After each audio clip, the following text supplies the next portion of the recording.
wondering when they're going to come out with the rabbit suit version of that.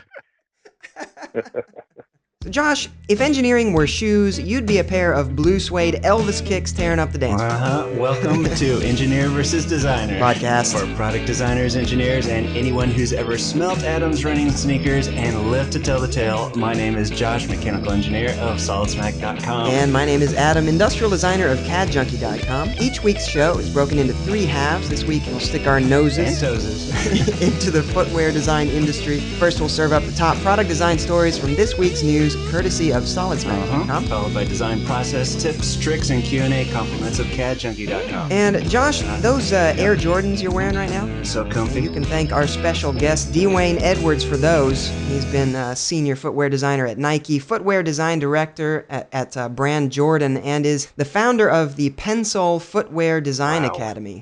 Dwayne, we're so glad you could join us today.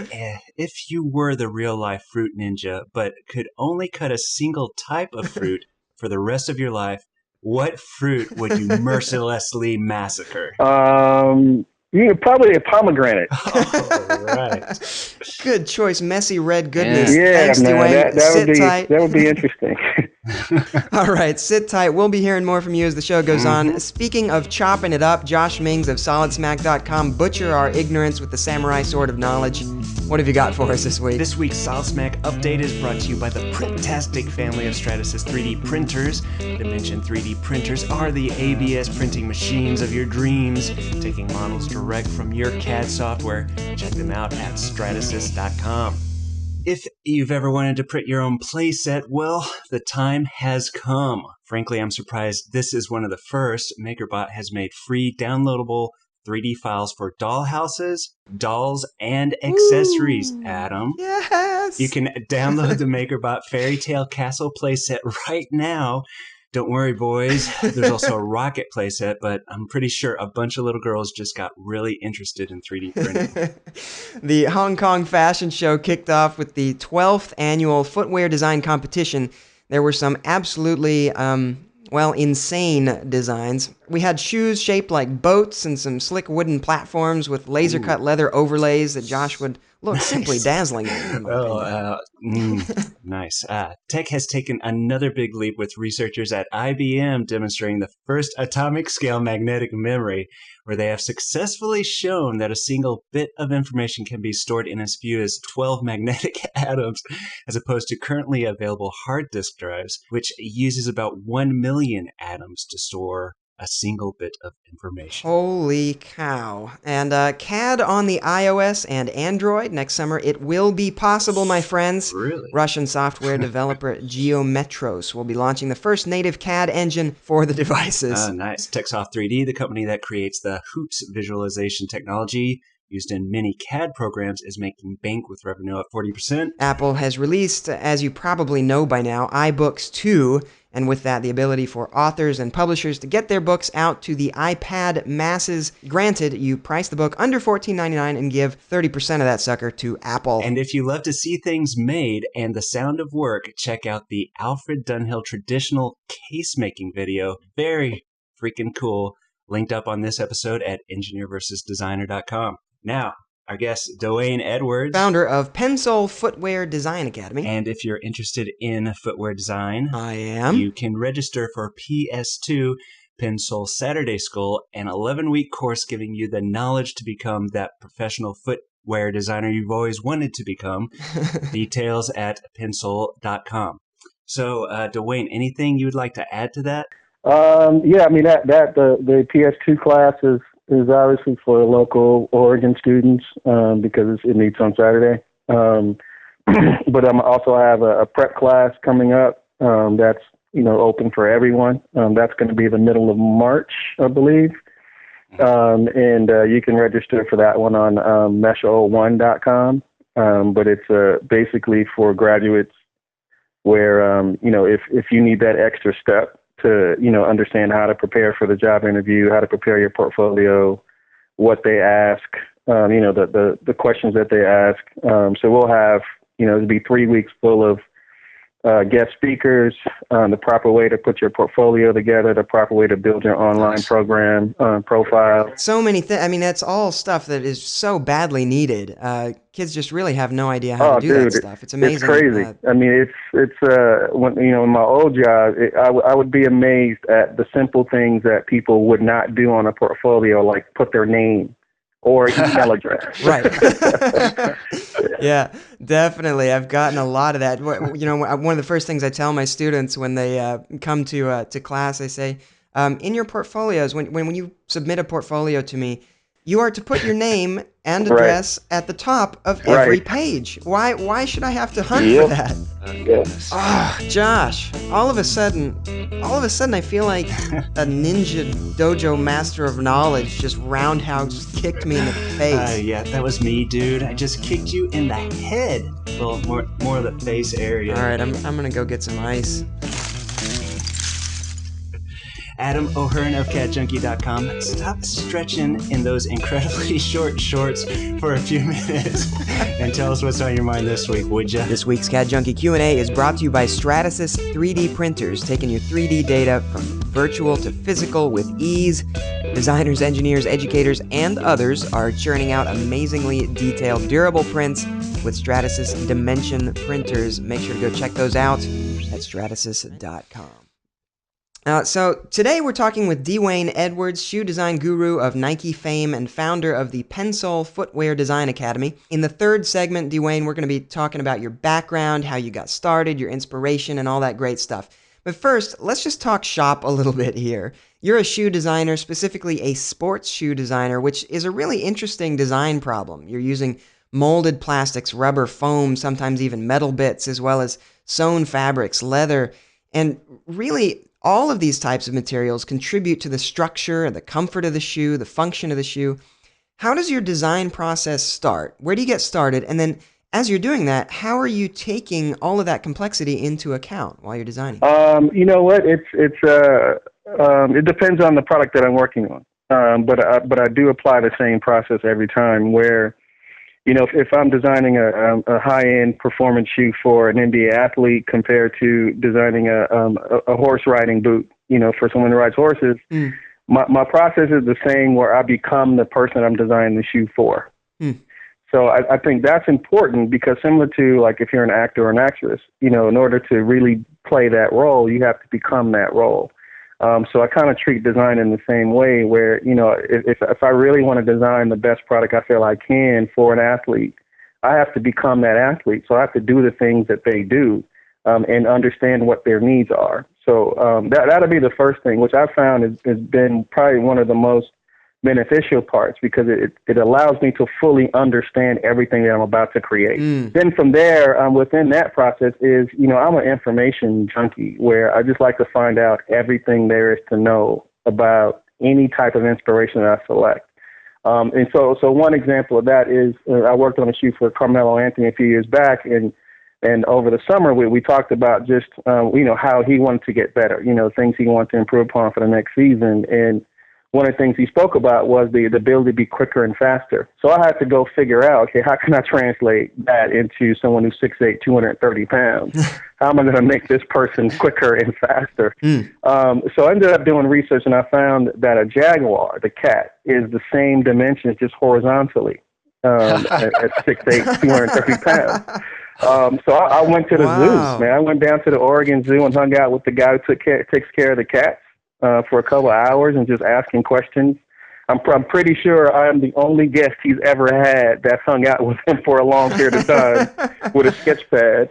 But no, I mean, for me though, it was important for me to understand, you know, how does an object that large move so gracefully and so quickly? And then trying to figure out how can I translate that into product. Just amazing. Do you sketch on paper a lot? You know what? Not as much as I used to. What I do is actually I take notes. So I'll take a bunch of notes of what I want. So if you ever looked at one of my design files later on in my career, early in my career, I sketched a lot. But you know, as time went on, I would do very little sketching, but an awful lot of note taking. So what I would do is I'll basically compile the whole shoe in my head first. So I visually know what I want it to look like, and I use the notes just to remind me of those key features.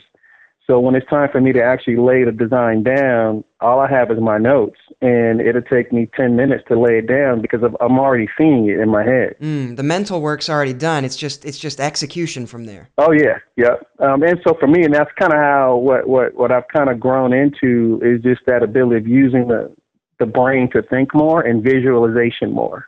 Sketching does that for you in real time, but for me, it's better for me to craft it in my head because I can see it in 3D. I can see the whole thing compared to just a flat dimensional object on paper. Right. And then that way, I'm building it over time. Right, so I could be somewhere without a sketch pad. And, oh, okay, that works. It can go on this. So I'm always constant in my design process. I'm always constantly building it mentally and knowing what I want it to be. That's really interesting. And so you're actually working primarily, and you're using your head as your design package. You're using your head as your primarily design tool. And then once you're done with that, you say you lay it down. Is that a 2D process? You jump into Illustrator? What do you do? No, I'm old school, man. I use a regular piece of copy machine paper and a number 2 pencil. I lay it down first on that. Nice. Get it to where I want it to be after a couple tries, and then the computer part kicks in. But for me, I see everything in color, and I create everything in color. But I like to design in black and white, because in black and white it exposes all flaws. All flaws are exposed in black and white. You don't have shading and rendering and texture to hide behind, so the purity of the design is always going to be in black and white. So for me, it's once it looks great in black and white, then I add in those things that I know what I want it to look like. That's what I found today, and a lot of the students and the kids coming up now is that they jump to that computer so quickly that it kind of erodes their skill of thinking, because they're thinking about the rendering, they're thinking about the color. Instead of thinking about how it works, how it works, right? And then what does it look like based off of the function that you want it to do? Where they jump to what they want it to look like instead of the function of what they want it to do, instead of what it should be. So for me, it's a different process than probably most. But I kind of equate it to playing sports a bit, where when you're younger, you have all this energy and you're running around the court and, doing all these things. And the older you get, the more you start to rely on your mental skills because the physical skills go away. So you become smarter. Right. So, I just kind of look at it as I become a smarter designer over time, where I don't waste a lot of energy, on things. So from the 2D sketches, do you ever make physical models like in clay or cardboard foam or even 3D prints? Yeah, dude. Well, I'll take a step back. I'll get an existing shoe, get some painter's tape, some that natural painter's tape, take the whole thing up. Oh, nice. Draw exactly what I want on that, paint it, and then I'll transfer it to 3D. So I need to see what it looks like first. And then I'll transfer it to 3D because I'm still working it out, because I want to work it out by hand first. So you modify an existing shoe into what you want. That's great. So what would you say is the most technically challenging part of this whole process? It depends for different people. It depends on because all designers have weaknesses. I mean, everyone, designers, engineers, they have weaknesses. It just depends on which one it is. For me, I'm not the most gifted from a computer point of view, but I know exactly what I want it to be. So for me, that's why I like to do everything by hand first, because then it's much easier for me to lay it down on the computer. But I would really say just the amount of time it takes to get it back, because it's so crystal clear in my head of what I want, and then have to wait, a month or so to physically see it in real time. For me, at least, I would say the difficulty is being impatient. Speaking of impatience, Josh, for crying out loud, would you stop chewing on that protractor? You're getting your teeth marks all over it. I like it. What did you do to my caliper? For God. We'll be right back. All right, and welcome back. Today we're chatting with Dwayne Edwards, footwear designer of so many scintillating shoe styles and founder of Pensole Footwear Design Academy. We wanted to have Dwayne on because the footwear industry is just such a completely different animal from most other product design industries. So, Dwayne, you've accomplished so much. Winning your first footwear design contest at the age of 17. You must have been interested in shoe design at a very young age. Can you give us some background? What spurred this interest and what gave you the first big break in the industry? Yeah, man. It's actually I drew my first shoe when I was about 11 that I can remember. But I was born with the gift. I was born with the gift to be able to draw anything I could see. And I would always draw different sports characters. And for some reason, the shoes always looked better than the rest of the body. So from there, man, I just kept drawing sneakers, and all through like middle school when I should have been doing, English and math, I was drawing sneakers in those classes. And my teacher would take my little 3x5 index cards and keep them. So once I got to high school, I started playing ball, and I wanted different shoes from everybody else. So I would do like Nike ID before Nike ID in the 80s, where I would go to the local shoe repair store and buy some paint, some shoe dye, and some duct tape. And I'll just tape up everything I wanted to not spray and spray them. So eventually that turned into a little side business in high school where I would customize people's shoes. But one day working at McDonald's, flipping burgers, and in the lobby at lunch break, I want to get another job. And looking at LA Times, I saw Reebok had a design competition, and I was like, man, I've always wanted to do it, so let me give it a shot, and end up winning it. The reward was a job. The difference, though, I was 17, so they weren't expecting a 17-year-old to show up. So ultimately, they gave me a couple $100 and told me to come back and see them when I graduated from college. And that was actually the part of my problem was, I didn't know what school to go to because I wanted to be a footwear designer, and there were no schools that taught that. And so I go to my guidance counselor in high school, like, hey, I finally figured out what I want to do, and can you tell me what schools I should go to become a footwear designer? And she's like, there's no way, a black kid from Inglewood High School become a footwear designer. You're better off joining the military and just figuring out a way to get out of Inglewood alive, let alone, trying to be a designer. So that was good and bad. Good because she was now motivation. Bad because it's like how your title is guidance counselor. That wasn't much guidance there.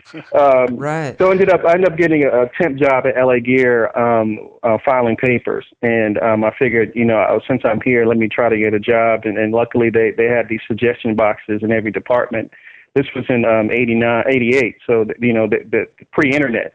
So if you want to talk to somebody, if you want to send someone an email today, you would actually physically walk it over to their desk, or put it in an inner office envelope, and they'll mail it across the building. But they had these suggestion boxes, and they were just looking for ways to make the company better, and I would put sketches in the suggestion box. I figured I could make the company better if they let me design shoes. Got some tenacity, man. That is fantastic. Yeah. I mean, and that's got to be one of the big secrets to your success. We'll probably give away one of the questions later, but I mean, within your career, you've been a head designer, brand manager, director of design. You've had a lot of opportunity to see what works and what doesn't work in the process. What are some things that you've learned along the way, and design challenges that you've overcome, or lessons you've learned from those things? I would say probably one of the bigger ones is communication. And the reason why I say that is because designers aren't really taught the importance of verbal communication. I mean, they're taught visual communication because that's what we do. We create with our hands. But the verbal aspect of it is just as important. And largely is because you're basically trying to, convince someone that what you created is their idea, especially in corporate. So there's a lot of psychology involved. But it's that art of being able to communicate what you've created, so they don't look down on you. So, designers are sometimes looked upon as, you just create, you just draw. Right. And it's like, well, if you break down what we do in its simplest form, yeah, maybe, but can you do it?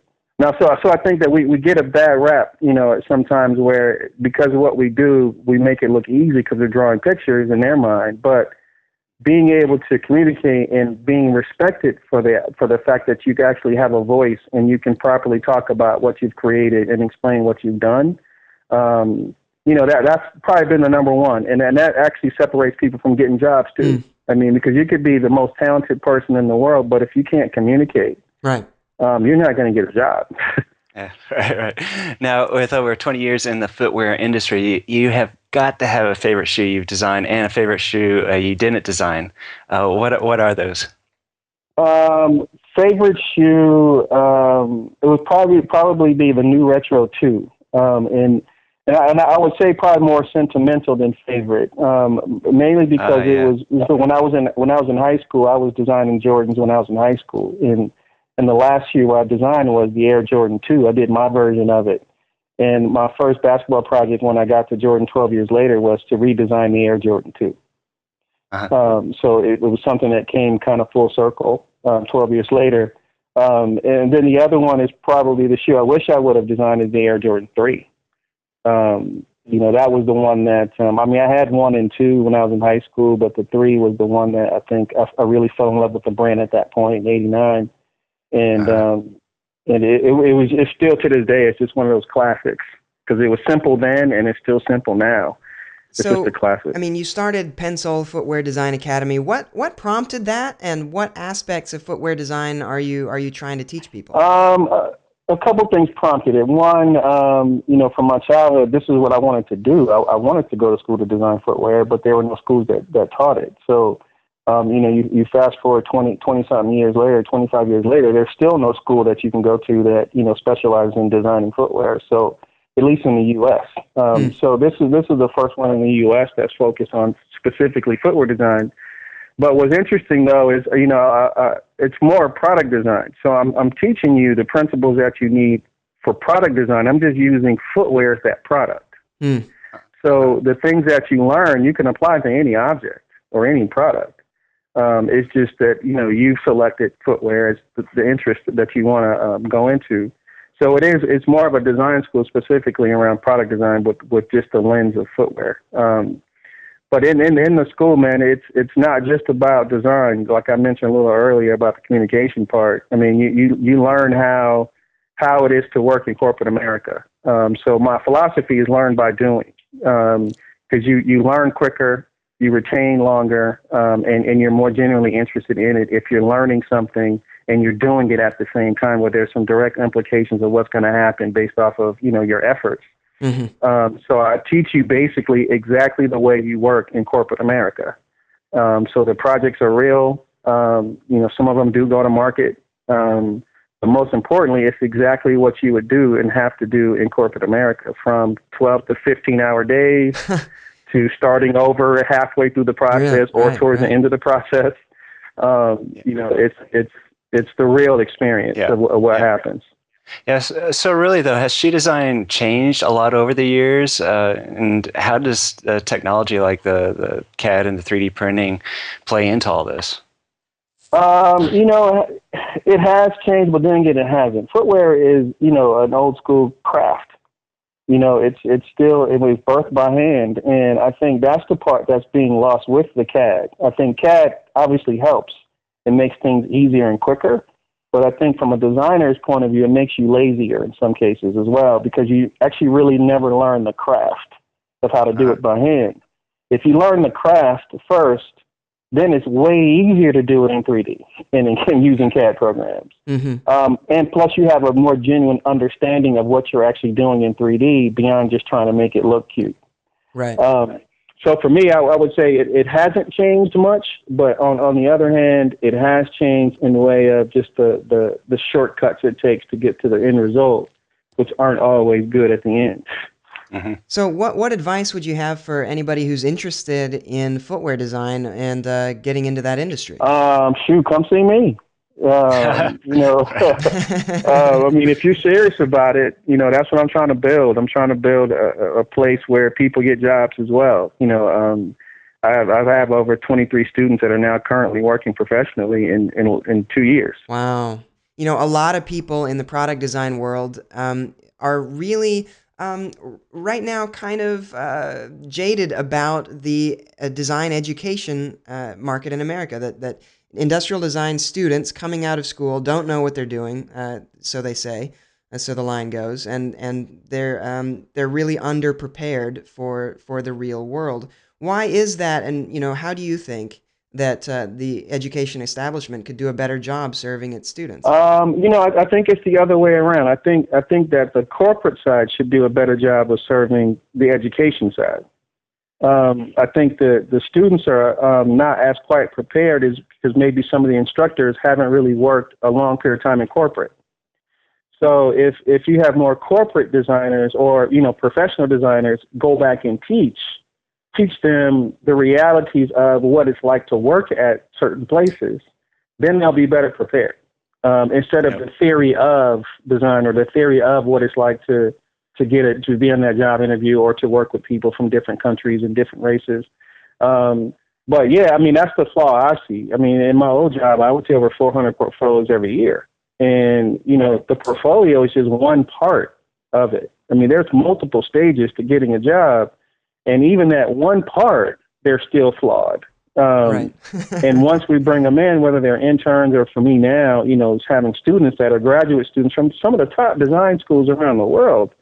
And it's like those basic fundamental skills of communication, working with others, that it's not about you from a design point of view. You'll be lucky. I mean, you'll be crazy lucky if you ever design something for yourself. The majority of the time you're going to design for somebody else or something else. And it's like, you have to understand that, well, you have to release whatever ego you have or whatever personal judgments you have and really dive into what you're creating. And it doesn't seem like school teaches you that on some levels. But what the biggest thing I've seen is I think more corporate or professional designers should go back and teach to help better prepare them for the real world because they live it. And corporate is different than education. I'm finding that out. I've been in corporate for the last 22 years, and now flipping over to the education side, it's Right, completely right. It's a different. different Man. animal. It is completely different. Politics are consistent, but it's still it's different. Absolutely. Well, as a colleague who's done both corporate and teaching, I can agree with you wholeheartedly on that. Dwayne Edwards, having you on the show has been even better than that time Josh set out on a pogo stick journey across the entire United States and quit after a mere 10 feet. Thanks so much for being on the show. Cool, man. Thank you guys. I appreciate you guys inviting me on and tell Simon I said thank you. I look forward to listening to the show, and I wish you guys a lot of success with it, too. If you would like to send pogo sticks, Air Jordans, or super high-tech running socks to EVDHQ, please address them to Josh. And if you would like to send stinky used high-tech running socks to EVDHQ, please address those to Josh as well. Engineer vs. Designer appreciates your comments. If you listen to the show and wish somebody would flog us to death with shoelaces, head over to engineerversusdesigner.com and flog away. Yes, and if you want to see us run ultra marathons on a treadmill until we puke into the Gatorade pitchers, be sure to like us, +1 us, tweet us, or whatever else as social media has, in fact, been correlated to getting nowhere fast and feeling sick about This show was edited by Simon Martin. Our theme music is by Ross Hartman. We'll see you next week, and remember, without engineers, designers would be wearing fancy origami slippers. And without designers, engineers would be wearing cinder block slippers. Hey, you penguin.